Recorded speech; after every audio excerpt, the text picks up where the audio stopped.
and welcome to another episode of the Wanderlust Wealth Show. Today, we have the wonderful Nancy Rodriguez. You may recognize her from season 3 of the Netflix show Love is Blind. But what really caught mine and other people's attention wasn't just her kindness and authenticity on the show, but her passion for financial freedom, which led her to pursuing a career in real estate as a savvy real estate investor who now has a multi-million-dollar real estate portfolio that she started as a young solo female in her 20s. And I'm just so excited to dig more into her story. Welcome to the show, Nancy.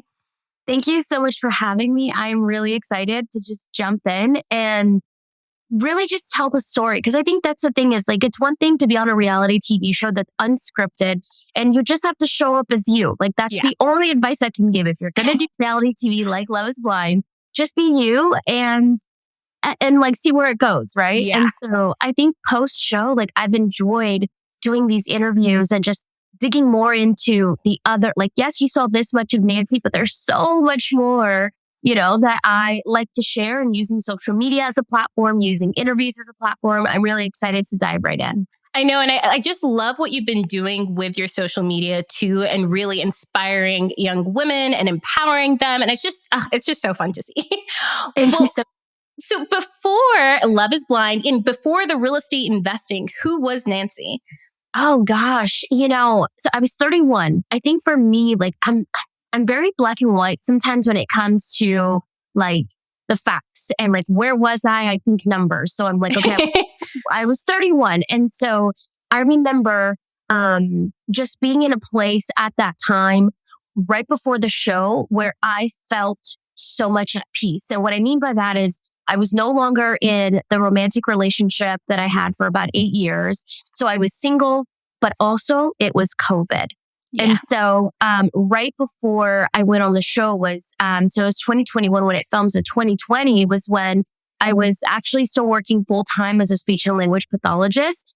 But I just had this desire to want to be more creative. Yeah. And I didn't know what that meant. I felt like my 9 to 5, which really was more like 60 hours a week because I was advisor, and like you never really are off call because as soon as that phone like goes off, that staffing are issues, or that the lead director has to go out, and so I have to jump in. Like there's so many moving parts working in the hospital industry as a speech therapist and a supervisor position. So I just felt like my brain could only have this many hours a week to think real estate. Yeah. And I remember feeling so content with so many other things in my life that I wanted to go full-time real estate and leave my 9 to 5. But speech and language pathology is my passion. Like that is where my heart thrives. That is where I feel like I'm giving myself to the world. Or giving back to the world. And so I knew that I would still want to be a speech therapist. So I continued to practice actually as a, what they call PRN position, meaning like I go in as needed. So if they're like, let's say I was taking the month of October off because I want to be in Bali, or I want to take the month off because I have a huge real estate project, I can do that. And I would just give certain hours, you know, as I had available. Sometimes it was 5 hours a month. Sometimes it was 20 hours a month. Yeah. So leaning into my career as a, at that time, a real estate investor, I think for me, it just opened my time and it allowed me to see where my time actually goes. So I really started to look back at my portfolio and see what properties are doing well, what properties need a little more support. What are my inventory closets looking like? You know, do those need to be reorganized?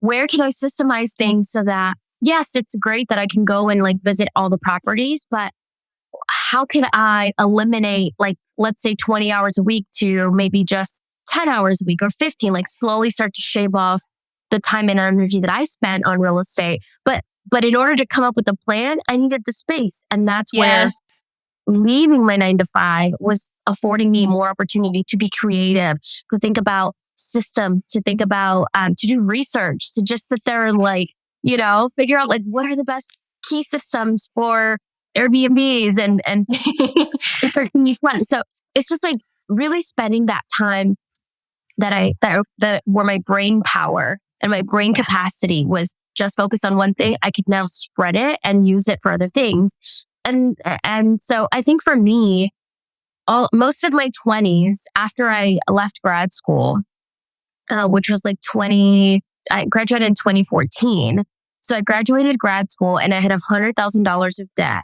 Oh my so gosh. Just but then be 31 and like seeing Nancy in 2024 to Nancy in 2020, like 6 years, so much happened, but also there was so much positivity, like whether it was growing within myself, like me understanding more about myself, and also like understanding what real estate meant for me and what is it going to be able to afford me. And from paying my debt off to having, at that point, I can't remember the number, but I've had up to 11 properties over the last 10 years. And yeah, I just know that so much of it came from being able to take risks and understanding that things don't come easy, like period. Things don't just come easy. Like we have to do the work. And I think that was something that I really had to train myself to understand over the years. No, I love that. And so funny. So I turned 30 later this year, but I quit my corporate job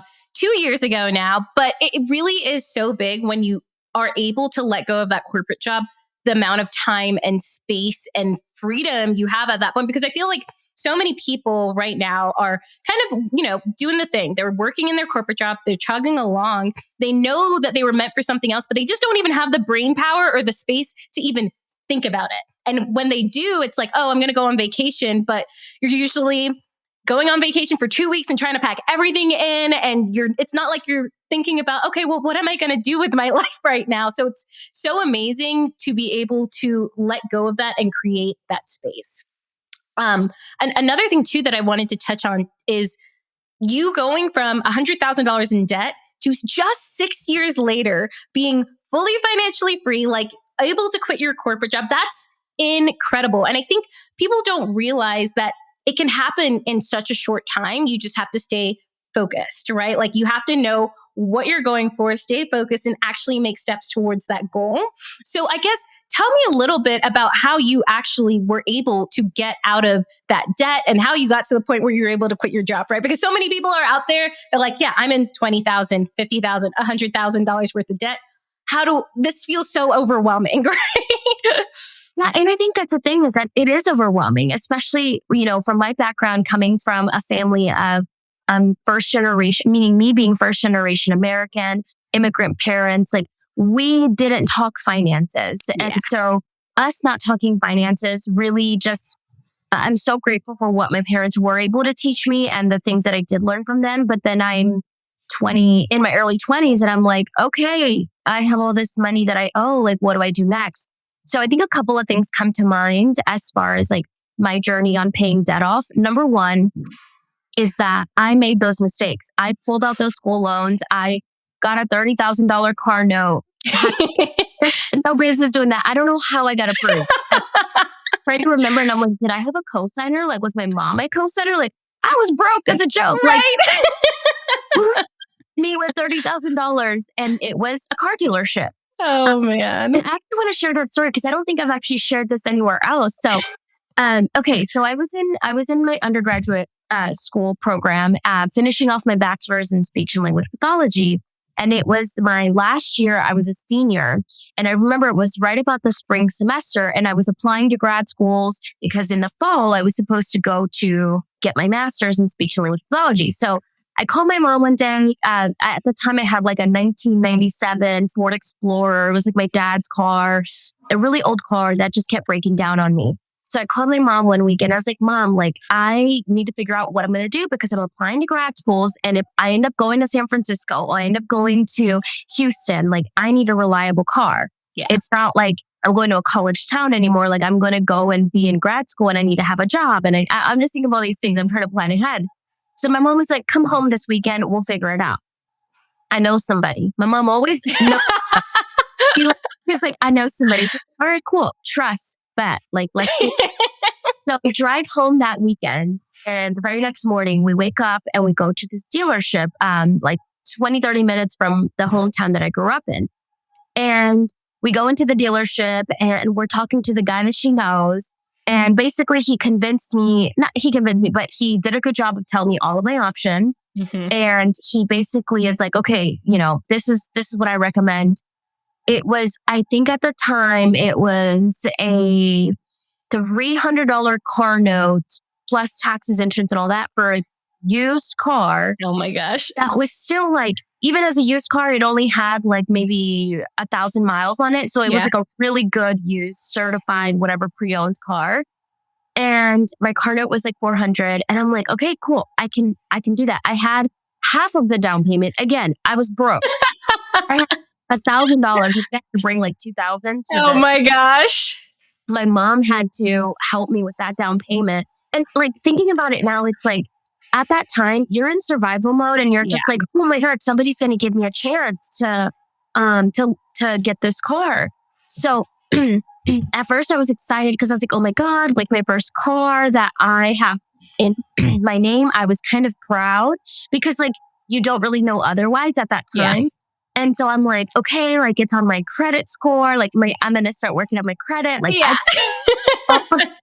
ideas of what it meant to buy my first car, meaning put it on a loan. Right. And actually it was the worst mistake ever that I learned so much from. So get the car, drive off, and it's cute SUVs, 3 rows. Like, I don't know why I thought I was a soccer mom. Yeah, you're like, I'm adulting. Because like I have groceries, Right? Who is she? And so then what ends up happening is that like within the first 3 months, the tires had like a warranty that was full. Something in the motor transmission, another recall. I had this other issue with the electrical stuff happen that I was like, whoa, this is horrible. So about 3 months right before either I had already finished school, like my undergrad, and I got accepted into San Francisco State University for their master's program in speech pathology. And I remember being like, I can't take this unreliable car across the country to San Francisco. So my mom says, let's go back to my guy. He'll help us, right? Gotta love the guy. The car salesman guy, right? So really nice guy, but he's just doing his job and making his sales. So I don't know any better. I'm just leaning on my mom because I've never bought a car before and I've never gotten a loan like this before. So I go home that weekend and same scenario. We go drive up with my just 3-month-old car. And my mom is like, we need a new car. You can have this one back. Like, we need a new car. Let's figure it out. And at the time, I thought that it was just like let's just exchange this. Right. Like an exchange policy or return policy. And I didn't understand the concept of what that meant. So what happened is they bought out the car and it was worth the amount that I owed. So there was no gap, which is great. Let's say I owed $24,000 on the car. They gave me that $24,000 back. Okay. So they bought it out clean and clear. But then they rolled me into a brand new loan. But because I had just qualified for a loan, I got the worst interest rate. I think my gosh. Was like 7 or 8% on That's a car. Crazy. That is crazy. So baseline back in 2012, that was the year.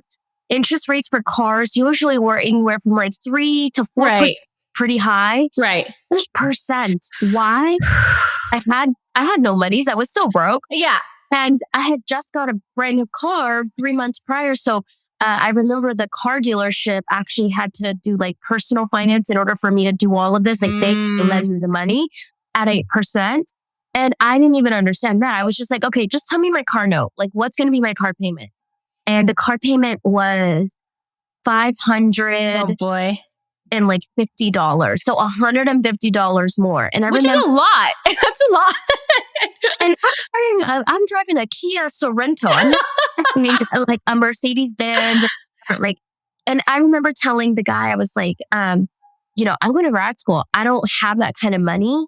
I don't literally have a job right now. Right. I mean, like I was working little things here and there, but but you're studying. So I'm like, what in the world? So he goes, okay, how many times do you go out to eat? And I said, I don't know, like whatever. We did the math. And he goes, don't go out to eat 5 times a month. That's going to be your 150 like gap of the old payment versus now. And so even just thinking about it that way, I was like, okay, like I get what you're trying to teach me. So that was probably one of my most monumental as a young 20-year-old, most monumental financial decisions that I had to make was, okay, I'm going to accept this car note at $550 a month, plus insurance, plus this, plus that. And then I went off to grad school, thankfully, like finished in 2 years. I had 5 different jobs. I had 5 different jobs. I also had my grad school payments. I borrowed some money to go to grad school, but out of, I think it was something like 80,000. I think I borrowed 40, and I was able to pay 40 in those 2 years.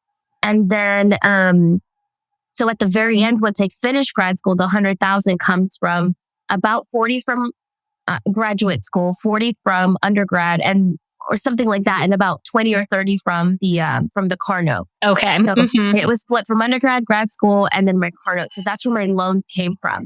And it took me 2 years into my career. So by 2016, when I bought my property, using a first-time homebuyers program to pay my debt off the day that I closed on my property. Oh my gosh. I had a few margaritas. Yes. And then the very next day, I called all of my banks, my student loan banks, because they were all over the place, like this Nailnet and this guy and Sally Mae, whatever it was. And then I called my car note and I was like, how much do I owe you? Like, tell me, getting rid of you. And I made all those payments within that first week of buying my house. And then I had like $0 physical dollars to my name, that when I got my next paycheck, like that very next week, my money started to like stay with me. Yeah. And I understood what it meant to have cash flow, because I was like broke for a week because I just paid off 100,000. And then it was, but my paycheck is coming in next week. And then I got to keep most of it because at that time, my property, the way that it worked is that I lived in a duplex. So my neighbor, my tenant, was actually paying my rent, meaning my mortgage. And so then after that week, guess what? I still had a job. So then my next paycheck comes in. So now I'm like, okay, I have $8,000 in the bank. It's only been 1 month. Like, let's just let this money keep growing, because I no longer was paying that debt every month. And all of that didn't make no sense until it made sense. Oh, 1,000%. No, I remember so I also started out with a duplex, and I remember like when I got my first payment, I was just like, this is brilliant, right? I never paid my mortgage because I closed like January 5th. So my first mortgage payment wasn't even until March 1st. And I actually short-term rented. So I Airbnb'd out my other unit. So I just had this cash flow coming in for 2 months before even like having to pay my first mortgage payment. I was like, I'm a genius. Right? This is a business deal. It is a business. Oh my gosh. Also, isn't it just so insane how easy it is to take hundreds of thousands of dollars of student loans or to buy a car, but then how much more difficult it is to buy a home in comparison, especially an investment property that cash flows. Yeah. And that's the thing is like, I remember being, before I paid my debt off. So I was in this journey of like trying to figure out like, how do I buy my first house and what does that mean? And so going through my first time homebuyers program called NACA. Yeah. So I used NACA, and because of NACA, I was able to understand more of the mortgage side of it, because you do get mortgage counseling during the process. And I was able to understand my debt because they were so stringent on, hey girl, like I see that you make this much on your tax returns. Like that's great as a starter for information, but like, how much money are you spending every month? And I'm like, what do you mean on what? And they literally would have me break down before I qualified for the loan, for the mortgage. They had me break down, okay, how much do you spend on food? And then I'd have to go into my bank statement and be like, oh, I spent $1,200 last month. You know, I was absolutely nowhere near understanding my finances until I did my NACA program to purchase my home. And so, I think that's the thing, right? Like there is no hey, here's how to, kind of walk through the process or be prepared for that journey. And I think for me, I was thankful enough that doing the program allowed me to open up that mind. And I was actually reading at the time, Rich Dad, Poor Dad. Yep. And I was getting some vocabulary knowledge from that area. And I think it's important to just know that like whatever goal you have in mind, whether it's $20,000 of debt, $50,000, $100,000, like you have to really understand like where your deficits lie, like how much do you know and how much do you not know and where are you going to get this information from? And you have to put a plan into action, like start whatever it is, follow the Dave Ramsey baby stat or pay snowball effect and figure it out that way. Or, what advisors do you have around you? Like who is having conversations about paying debt off and lean into that group of people. Because for me, it wasn't my family and it wasn't my closest friends. It was me and the partner that I was dating at the time. We were both on this journey of figuring debt out and finances. So like it was nice to have a co-pilot, but he didn't really have debt. He had like $10,000 and that got wiped out like immediately once he like just took care of it. But yeah, so it's like you have this problem. What are you going to do about it? And how do you make a plan? And I think it's truly understanding your income and your expenses. At least for me, that was the journey. I 100% agree with that. So it was so funny when I also went to grad school and then I took a giant trip post grad school. I was like, I'm going to be working for the rest of my life. So I'm going 3 months, Asia, Europe, doing the whole shebang. I come out, I literally like end with $0 in my bank account and $25,000 worth of credit card debt. And I'm like, I don't care. This is fabulous, whatever. And so I start working, and I used to be an oil and gas engineer. I start working and making really good money, making 6 figures, but I still had no concept or understanding of what finances actually meant. So I'm just like, oh, I'll be able to pay this off in no time, but I didn't have a plan in place and I really wasn't focusing on it until a year later. I'm still sitting on this $25,000 worth of credit card debt. And I'm like, I'm not doing something right here. And that was literally the first time that I sat down and created a spreadsheet and tracked for like 6 months straight all of my expenses, all of my income that was coming in, where this money was going towards. And that's what really opened my eyes and allowed me to create that plan going forward. And, 8 months later, fully paid off. But if I hadn't have done that, I would have just been spiraling and like doing the same thing over and over again. Because it's like, yeah, you don't know until you take a step back and actually look at what's happening. So I guess, can you tell me a little bit more, and this is more for everyone else who's listening, more about the NACA process? So I actually have a few students in my coaching program who are currently going through the NACA process. One literally closes next week, which is so exciting. But it's such a great program. So I'd love to just kind of get your take on the program, what the process looks like, all of that. Yeah, I love giving the opportunity to talk about it because I'll say this. In today's society, when someone gives you a recommendation of a restaurant or a new something that's out or whatever it is, right? Like a brand, like, hey, you should try this like lotion or whatever products. What do? You probably go on the internet and you Google that thing and then you say reviews because you want to see what is the world saying about this thing, right? Especially if it's something that is not super like out in the media, like something unheard of. You're kind of like, I don't know about that. Sounds too good to be true. Like, let me Google it. Yeah. If you Google NACA, you will probably run the other direction. Yeah. Totally transparent because there have been the way that the NACA program works is that this is how I explain it. It weeds out the people who are not actually ready to purchase a home. And it is such a personal thing to go into an office or virtual probably at this point, going into an office, be so vulnerable to share all of your finances and then to be told, yeah, you are doing things right. Either you fix it or you take it personal and you say, I'm not qualified and like they have all these restrictions and whatnot and get upset. So it is a very intense program that allows you to dig into your finances to see if you're ready to be a first-time home buyer, which more people should do. More mortgage lenders shouldn't just be, oh, what's your credit score? And like, what's your credit score? Or what's your, besides income or your debt to income ratio. Yeah. Exactly. Like we're going to use debt to income ratio. It's funny because like I don't even know what it is because I mortgages. So it's like, what is your debt to income ratio and what is your FICO score? Yeah. All right, cool. Let's put you in a 6% for this much, close the deal, blah, blah, blah. And you have a home, which is great, but also like, what do you actually understand about finances now? And I think that's where NACA really weeds out the people who maybe not fully be ready for purchasing a home, which is a huge responsibility. Mm-hmm. So what the NACA program does is a few benefits. Number one is that they don't care about your credit score, but they do care about your credit history. Yep. Meaning that you can have a 520. Well, I don't even know what the lowest score is. 0? I don't know. You can have a low score. However, you just can't have anything in collection. Yep. And what that means is, like at the time, I had the $100,000 of debt and I still qualified for the program because I didn't owe anyone in arrears or I didn't have any loans at work paid on. I was paying my loans on time. So they're like, all right, cool.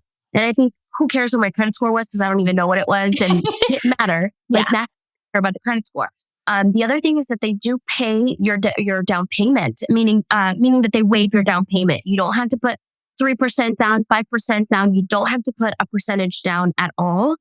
And then they also do cover your closing costs. Yeah. So whatever percentage of usually it's a certain percentage of the closing of the price of the house that you use for closing costs. Let's say it's $13,000 only to close the deal. Not $13,000 is going to go towards the payment of the house. This is you're just paying to put money on the line for people to do their job. That $13,000, for example, would go straight to just fees. And you don't have to pay that because the mortgage company will pay for that on your behalf.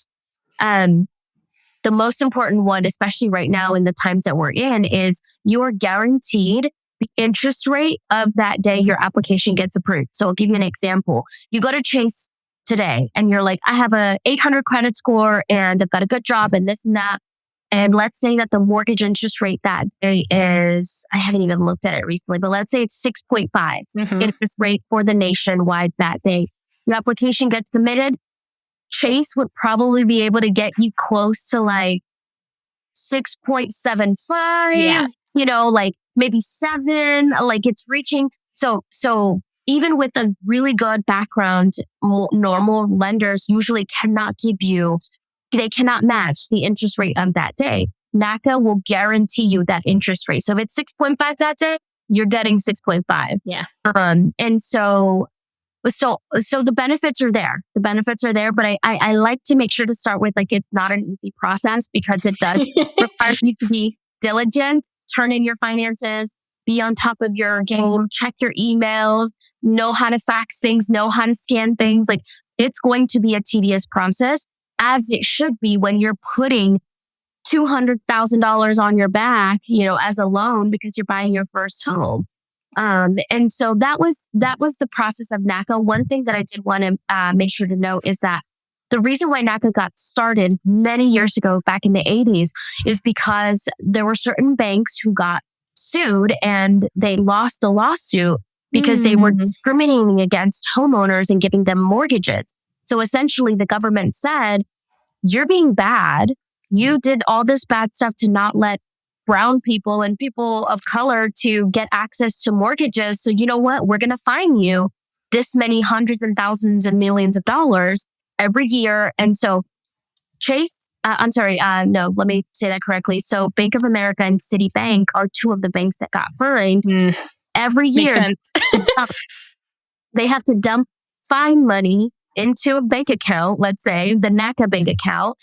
And then NACA is responsible for getting the right first-time home buyer owners to get access to these funds. So the millions of dollars are there waiting for people like me, for people like the students that you have to take advantage of these funds and these benefits of this program. And like I said, to really encourage people of color, encourage low income status neighborhoods or areas like socioeconomic status areas. Yeah. So all these considerations, NACA is truly a great program for anyone who is actually ready to go through the home buying process. So I love that.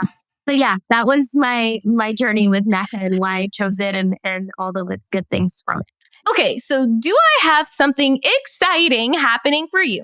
So if you have been trying to get into real estate investing, but you find yourself stuck in analysis paralysis, maybe you just don't know where to start or what your next steps are, this event is going to be for you. Now, I do not do this often, but I am going to be hosting a free, and I mean 100% absolutely free, live masterclass on September 17th on how you, yes, you can get started investing in real estate by the end of 2024. Because y'all, we are already halfway through the year, people, okay? Approaching Q4 at this point, and there is so much time for you to make this real estate investing goal of yours a reality. I also think this is going to be my last free masterclass of the year. So this is going to be the last opportunity that you will have to come and learn from me live and get all of your questions answered by yours truly. Now it is time for you to get into the room with people doing exactly the thing that you want to do. So if you want to come to this completely free live event, DM me the word freedom on Instagram or click the link in the show notes to sign up there. And I will see you there. I'm so freaking stoked. Now let's dive back into the show. No, I really do think it's such a great program for anyone who's getting started because, yeah, it literally forces you to look at your finances. There is no hiding. There is no getting away. They are invasive. But it's so necessary, especially if you know that for yourself, you're not going to do it. Like this is a way where you can have someone hold your hand throughout the entire process. And like, so even one of my students, Corey, she has like a 5.9% interest rate, even though market rates were 6 point something. Yeah. And I'm like, that is incredible. Oh my God. They tell you Yes. two happy stories. Yes. Oh, 4 of my friends have done NACA, by the way. Like not only did I do it, I know people in my circle that have done NACA. My girlfriend in Florida did it. Her interest rate is 0.25. What? How? What they did is she qualified for their match program to buy down points. So she brought, and I remember she called me the day that she had to make the decision, and she's like, "Okay, Nancy, I've got all this stuff figured out. I need to find out today if I put in $14,000 to buy down my points of my interest rate, NACA will match me. Should I do it?" Meaning that they were also going to put $14,000 to the table because she qualified for this buy down program. Yeah. Which is it's like a substitute or like a secondary component to the NACA program. Yeah. So like if you make too much, you probably won't qualify for the buy down program for the points. However, you can still buy down your points if you wanted to bring money up front. And so she did the match. She qualified for the match and it got her interest rate from whatever it was all the way down to 0.25 or something. That's crazy. I can't remember the amount. You're like, but I'm how like, though? 0. And then my other friend in Chicago did the same thing. He qualified for the buy down. He got his down to 1 point something percent. Well, that's so I have one of my students, Cyan, right now. She actually just put in her first offer yesterday. I need to check on her. But she just put in her first offer. But one part of the offer was to actually have the sellers bring the cash to buy down her points so she can get them down into the 3s. And I'm like, there we go, guys. That's a way to do it and still get those low interest rates. Yeah, there's a way to go around it. And I think that's the thing. It's like, if you have the support around you, whether it's the right realtor, I think your broker and your realtor, I think it depends on what state, like what they call it. But the person who helps you buy that house, I always recommend, like, this isn't just like, oh, I know Gloria down the street. She's a real estate agent. Like, I'm going to use her. No, like you should vet your real estate agents, like interview style. They should know what it is to be like, let's say you want to buy your first home, but you want it to be an income producing property, like a duplex. Yeah. I highly recommend that you get a realtor or real estate agent who is a real estate investor or who works with real estate investors. Because when they walk into those houses and they put in those offers, they know what to look for. They know that, this is going to require only cosmetic work. So like doable. But if it's more than that and they understand the concept of repairs and renovations, they're going to fight for you to get credit and buy down points to make the math make sense at the very end of the day so that when you close on your property, you have the funds and you have the resources to do whatever repairs and renovations and whatnot. Yeah, no, 100%. I know that's why, like, even in my program, we actually will vet realtors in different areas just because I used to be, while I was in engineering, like as an engineer, I also got my real estate license because I'm just ridiculous and like to keep myself busy. But I was also paying off my credit card debt. So I was like, okay, well, I can learn about real estate and also make money doing this. But so I literally I can tell from a mile away if the person is a real estate investor, understands real estate investing, or if they're just, and not just, but if they're a residential home buyer for like, for a normal house that you aren't intending it to be an investment property, because that is so, so important. And also a lot of the times those realtors, they're totally fine with lowballing, right? Like they're totally fine with getting you a deal. I remember when I was a realtor, whenever I had people come to me and they were like, oh, let's put in this offer. And I would always just be like, why don't we just go 15K less? You never know. Right? Yeah. Oh my goodness.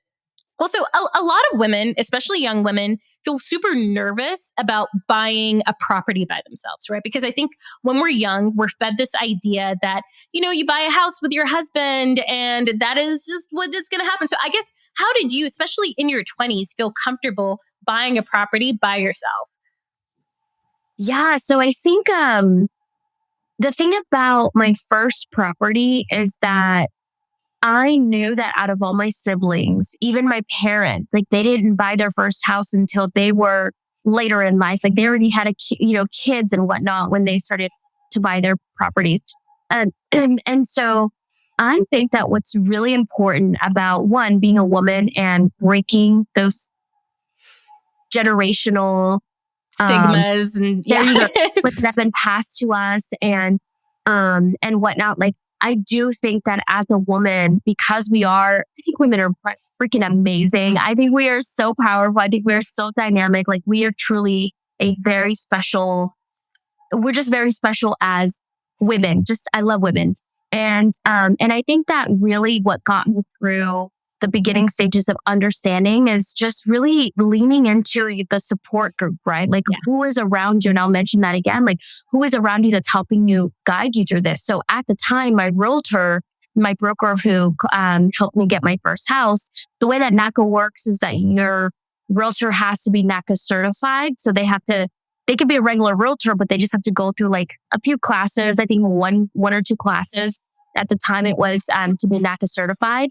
And that realtor was also on the journey of understanding finances and debt and buying homes and investments. So it was really great for me to attach myself to that and just make sure that I asked the right questions. Or if I walked in a house, I remember the house that I ended up buying, which I'm so grateful for.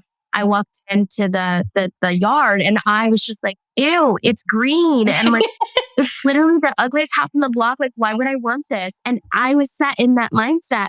And I was like, this is my first house. Like, I want to be proud of it. And I want to take a picture in front of it. I was like, I don't want to take a picture in front of that. Like, I had this mindset, but thankfully, because of my realtor, he was able to be like, look, that's cosmetic. Let me tell you. So like, I went into it being, although single and, meaning solo going into the deal, like I went into it with that mindset of like, I want to express myself, but then also thankfully I had my realtor who was like bringing me back to reality and teaching me what I couldn't learn or what I didn't know or what I hadn't experienced.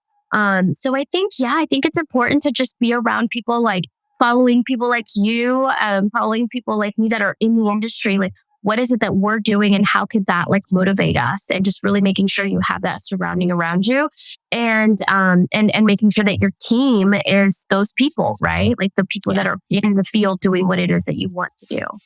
No, that is so true. And so I have a question for you here too. So I know for me, I've always been super ambitious, right? And sometimes in my head, and I know this is stuff that I have to work through, it's like that idea that because I'm so ambitious and because I'm such a go-getter, sometimes I like get it into my head that oh, well, I'm too ambitious for guys, right? I'm too ambitious for dating and stuff like that. So have you ever run into that where people have been intimidated by your real estate investment portfolio and all that you're doing or anything like that? Yeah. I mean, that I think short answer is yes. I think that the one thing that over the years of buying real estate and being 34 now, call it 10 years ago, right? Like in the 10 years of being a real estate investor and also being a career driven woman and having businesses and helping other people like my family, like be debt free and acquire more real estate. It's lonely on top, call it that, right? Like this is on top for me. I'm not comparing myself to someone else. Like I know where I've come from. And for me, I'm on top. Like I am living my best life. I'm on top, but it is lonely up here. And I think that when it comes to dating, like in my past, I have had men be non-supportive of those like accolades that I've acquired. Like, oh, I have this many properties. And I remember when I was, so I was in a relationship for about 8 years. And that was when I acquired a lot of my real estate. We did it together. We were business partners. The relationship didn't work out. And romantically, however, months passed after the breakup. And we realized, you know what, like we have really good business acumen that together we can move forward with business only. And we decided to do that. And so we're still in partnership with our real estate. But I remember after we broke up and then I went out into the dating world over the last few years. And I remember being like, I don't want anyone to know anything about my real estate. Now it's a little hard to, social media and there's platform and there's TV show. But before the TV show, before that, it was about a year that I was dating. And I remember being like, I don't want anyone to know I'm a real estate investor. I actually, or that I'm a businesswoman or that I'm like all these things. Like I'm going to say I'm a speech and language pathologist, which I'm very proud of. Yeah. And I'm going to talk about, if they ask, like I'll talk about how I got my master's and whatnot. Like I'm an educated woman and I want that to be the highlight. But I definitely dimmed my light because I felt this intimidation from men in the past where I would first date and I'd be like, yeah, I'm actually a real estate investor. And then they're like, just whether they had doubts or they doubt, whatever it may be. Like the vibe wasn't there. And it was like, again, just that intimidation. So over the years, recently, I would say the biggest thing that I've worked on for myself is that I have to show up for me. And if there's anyone around me romantically that's going to show up next to me, they have to be okay with where I'm at. And they have to also show up for themselves. Because I think that's the thing, whether it's friends, relationships, or family relationships, or romantic relationships, I think that when people don't show up as their best self, it really affects the relationships they have around them. So if I'm struggling, like let's say I'm having a bad day, I might go down to CVS or Walgreens and have an attitude if the customer service isn't as good as, I want it to be that day, but I'm projecting my insecurities and my bad day onto other people. And I have to catch myself on that. So I see that example because I do think that like, if we believe in ourselves as women, as soloists, as solopreneurs, like a solo entrepreneur, right? I think that we have to really believe in ourselves and heighten our, be our biggest cheerleader, essentially. And then when we start dating other people, we have to recognize and ask and make sure that those people are also their biggest cheerleader and rooting themselves. And I think independently, when you first meet someone, if they're in a good place and you're in a good place, then you can accept each other for who you are, truly at all of its roots. But I think that when you are in that place and then someone is not, it should, over time, it should be easier to weed those people out because they're not actually showing up for themselves to be able to show up for you. And I think that's really important in relationships. Like I said, even friendships. Like I remember this concept, and I don't remember where exactly I read it from or like how I got into it, but it started to just resonate with me the last couple of years after the show was when friends say, like, let's say I call a friend and I'm like, oh my gosh, I got this really great business opportunity, right? Or, oh, I'm going to go travel for this thing. And when I had people around me say things like, oh, I'm so jealous of what you have going on. that phrase, I'm so jealous, being the first few things that come out of your mouth is like such a huge pet peeve for me now. It's such a red flag.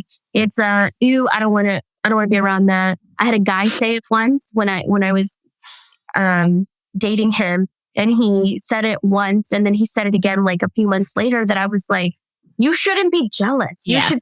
I am so proud of you. Yep.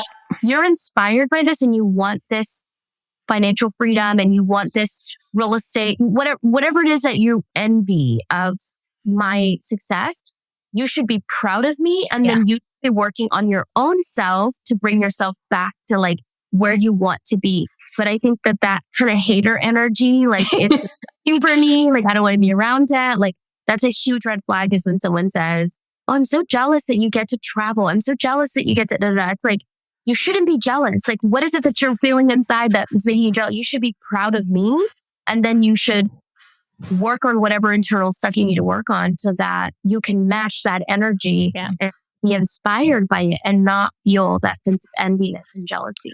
Well, and the thing too is like knowing that you have the ability in yourself to have whatever life it is that you want, right? But a lot of people aren't actually putting in the time, putting in the effort, putting in the work to get them to where they need to go. And the easy thing to do is to just like look at other people, be jealous, complain, whatever that may be, versus taking the time to look inwardly and think about, okay, how am I showing up every single day as the best person I want to be, so that in a year, in 10 years, in a few months, I'm closer to where I need to go. Exactly. I love that. So I guess just, a question here. What's a positive and a negative thing that has come from being on such a big show like Love is Blind and from having such a big platform? Oh gosh, let's start with the negative first. Yeah, because there's probably people out, and it's so funny because I don't know. People have wanted me to go like try out for a dating show, but I just don't. That's a whole other podcast episode for that one. But I see both sides of it where I'm like, I don't know. So I'm just so curious to hear from your side. I think the negative part, and I can only speak on the specific show that I was on because I don't know how other reality TV shows are. I think the negative part post show, when the world, right? Because it's a worldwide show, it's streaming. So the world got to see me in my most vulnerable place, which was falling in love, bringing my family into it, and open for everyone to give their opinion, which I signed up for that. Like I know I did. And so I think post show, a lot of people my audience resonated with my story, whether it was, oh, I'm Latina too. And like, my family would have showed up the same, or like, and so I think what happened after the show is that people have this idea of who I am, but they don't remember that's who I was. Right. Yeah.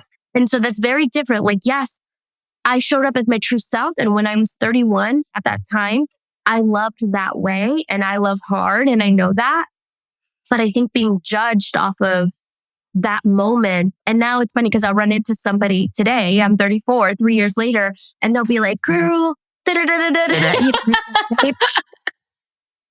fans will pop off in my face related to like the relationship that I was in and decisions that I make.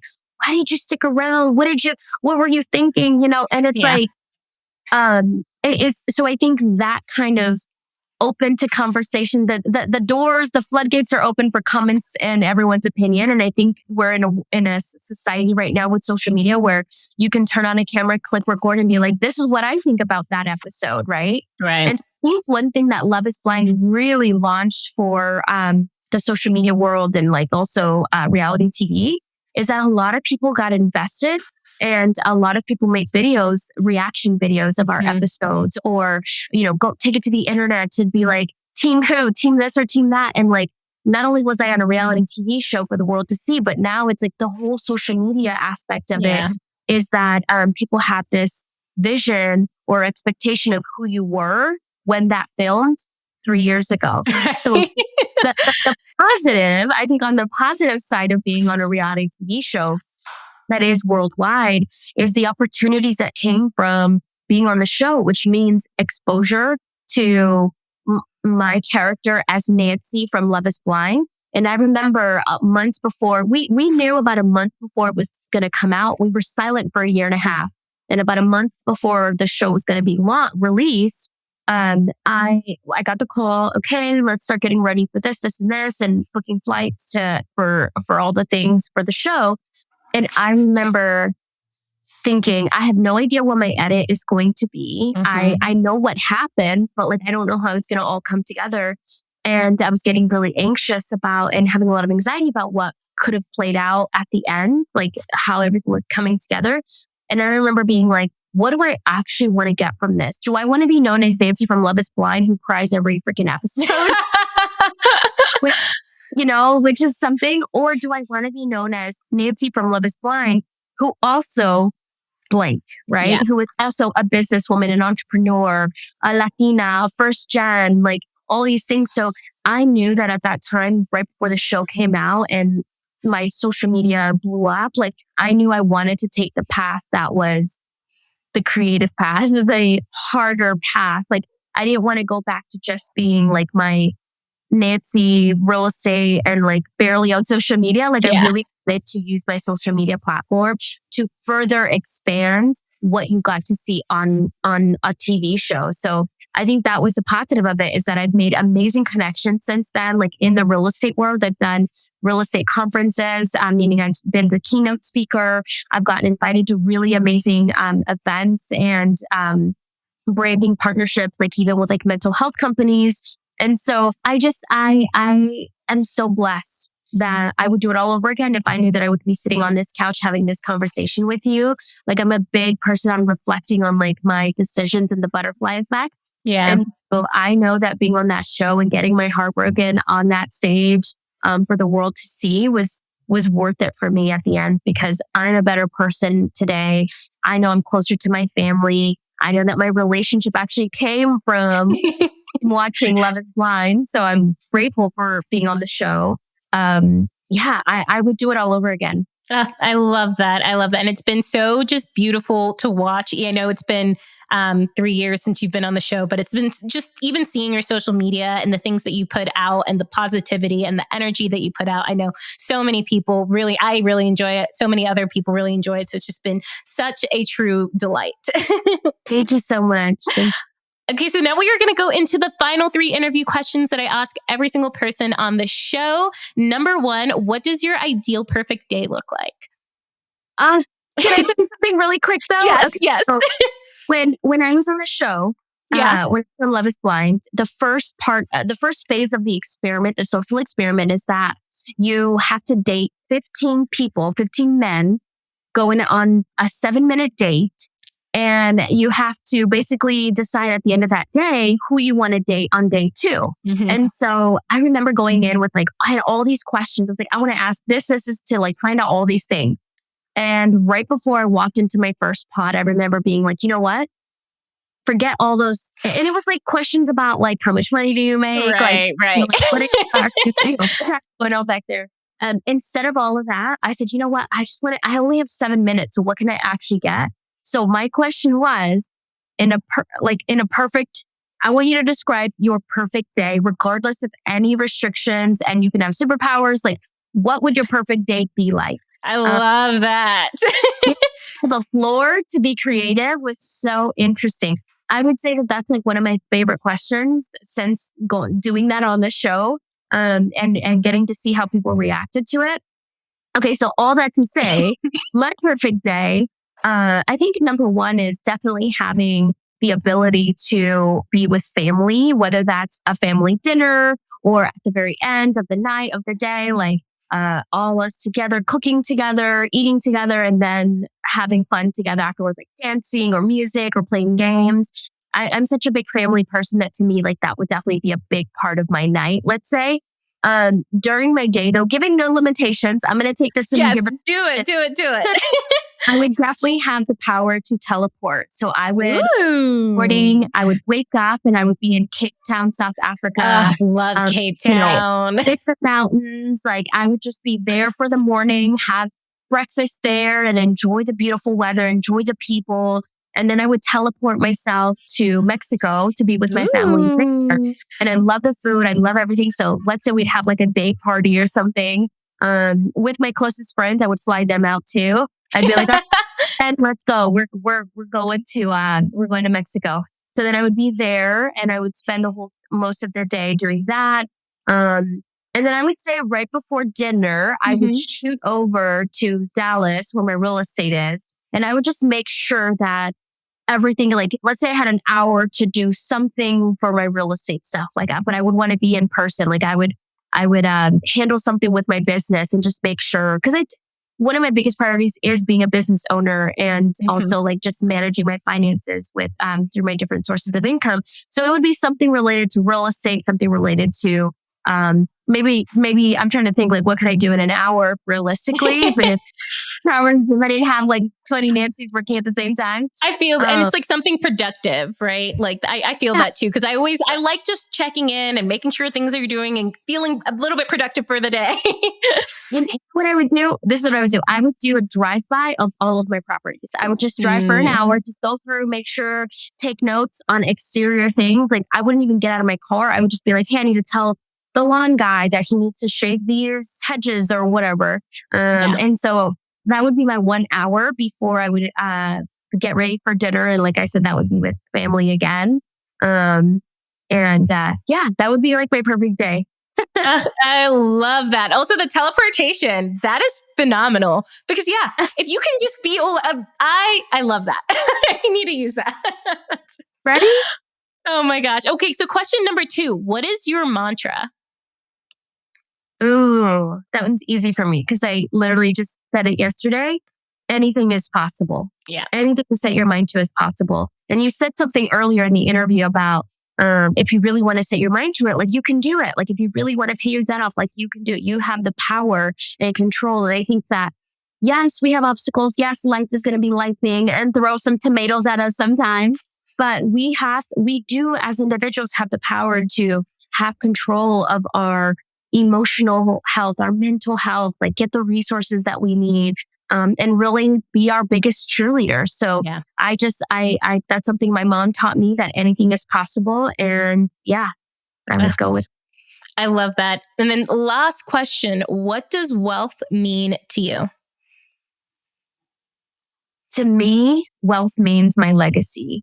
And I know that all of the hours I've put into my jobs, like I'm not going to be remembered for that. I don't think my nieces even know really what I do. They just, they're like, oh, my friends, they know you're famous. And I'm like, babe, like, thank you. But, let's talk about something else. Let's talk about our feelings, So I think for me, it's truly legacy, and it's truly like leaving behind the way that I make people feel. And what most importantly is making sure my family is taken care of and letting them know how I feel and letting them know how I make them feel, so showing up for them the best way that I can. And so I would say that would be what wealth means to me, because I think after I make someone feel a certain way, right, whether I leave an impression on you, my nieces, my mom, and the way that I show up for her, I think after that, it's what else is left. And it's, I work hard so that I can have these opportunities to be with my family and to do these things. And so I want to leave that behind. And for me, real estate has been the best way to financially have the resources to leave a legacy behind, like a physical, actual thing, meaning land and homes, to leave behind for my family, hopefully my future family, right? Like my kid. Yeah. I absolutely love that. Well, this has been so freaking wonderful, Nancy. What do you have going on? What's the best way for people to find you now? Yeah. So I'm on Instagram and TikTok. My handle is the Nancy Rodriguez. And I'm also on YouTube. I've kind of been a little dormant on there for this, but YouTube is hard. YouTube is an effort. YouTube is a whole career. And so I'm going to be posting more on there soon. And just continuing to, I think for me, it's continuing to post on social media, keeping up with things. Recently, I think, gosh, it's almost been 2 years. I launched a monthly clothing subscription service called, and it's called Pretty Posh Box. And it's really great because for $50 a month, you can get 4 to 6 items, continuously rotating as many garments, unlimited. Girl, I need to go. Like, because right now I do Rent the Runway and Nuuly, and I'm like kind of tired of Rent the Runway. I've been using them for years. I'm looking for some fresh new clothes. And I think really great about the monthly clothing subscription service is that you really do get to expand your wardrobe without having to like clutter your closet. That was my issue because I was moving to New York and I'm like, my closet is this big. What can I fit in here? Yeah. And so it was being able to have really cute outfits that I didn't want to spend hundreds of dollars on, but I just like needed for like a day or two. Yeah. And then I didn't have the space for it. So then I could just wear whatever I want, the jeans. And they make, the way that we partnered with the certain brands is that we make it very like, fashion that you can wear every day or fashion that you can like, elevate. So there's a variety of different, types of outfits and wardrobes. And do you want to pair this with this? Like there's different things that you can choose from. And then your first month is free. So just to go to prettyposhbox.com, your first month, try it out, get some limited changes in your wardrobe. And if you like it, you can stick around. You can upgrade your service to be able to get more garments every month, or you stick to the $50. And to me, I'm like $50. Like that's what I was gonna say. That's so cheap. Yeah. Oh my gosh. Yeah, my team has done a really good job to put that together. Well, I will be signing up for that today. So once again, thank you so much, Nancy. This was so wonderful. And I know that your story is just going to continue to inspire so many.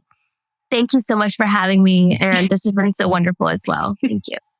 Thank you so much for listening to Wanderlust Wealth Show. Now, don't forget to follow the podcast, or if you're watching on YouTube, make sure to hit that subscribe button. If you love this episode, it would literally mean the world to me if you shared this with a friend or a family member, or literally like anyone off of the street. Like right now, go ahead, share it so you don't forget, or post it on social media and make sure to tag me. I love seeing what you're listening in on and what you resonated with, and I'm just so freaking thankful for you. I'm so freaking excited for you. I love you, and don't forget, life really doesn't have to be hard.